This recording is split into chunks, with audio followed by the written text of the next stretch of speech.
The Ultra Kill Wiki has a list of lengthy pages explaining every little detail about every enemy. It has all the information you need to know, though usually wrong about something. But how does V1 compare to them? I mean, in game it has 100 health, but looking at other enemy health, I know he ain't that tough.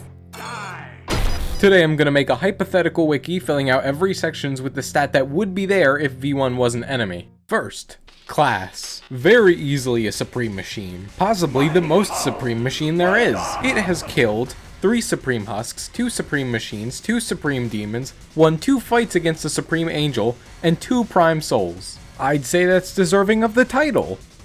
Health. V1 has 100 health in game, but enemies deal much less damage to other enemies than they will to the player. We know that V1 is far less durable than V2, so its health is less than 40. There are a lot of attacks that do 10 times damage to the player than to other enemies, suggesting that V1's health is 10, further supported by the fact that the 10x health rule works with V2's weapons. For example, V2's core does 3.5 damage to enemies and 35 to us, and V1's core does 3.5 damage to enemies and 35 to us. So because some of our weapons are the same, and they have the same difference between enemies and the player, I feel like it's safe to assume that it's doing the same amount of damage. Otherwise, we have a lot of 1000% damage modifiers. But there are exceptions to this, but we could chalk those up to weaknesses and resistances. So I say we have 10 health and we worry about the modifiers later. Weight.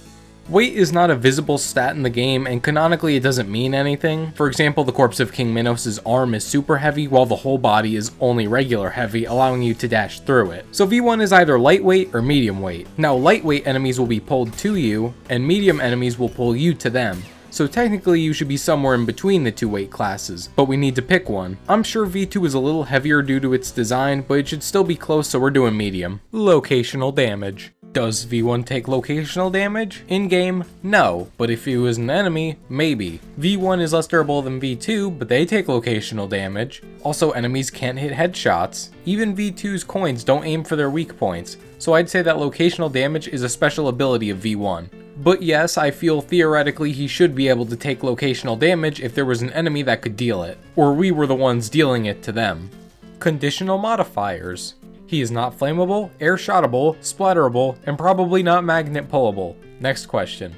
Damage type modifiers. The wiki doesn't include all the damage numbers between enemies, so I did a little testing myself. For this I'm going to include everything that is an exception to our 10x health rule. And 10x makes the math easy too, I just gotta move the decimal. V1 takes 300% from filth attacks, 140% from schism orbs, 200% from soldier kicks, 37.5% from a direct insurrectionist hit, 125% from ferryman hits, 41.6% from the swords machine combo, 60% from the swords machine throw and spin, 200% from street cleaner flames, 33.3% from sentry shots, 38.8% from gutter tank punches, 71.4% from malicious beams, 125% from Cerberus shockwaves, 66.6% from the hideous masses clap, 150% from a mannequin swipe, 125% from the minotaur's combo, 20% from its acid, and its explosive combo is 125%, 100%, then 50%, and 10% from virtue beams.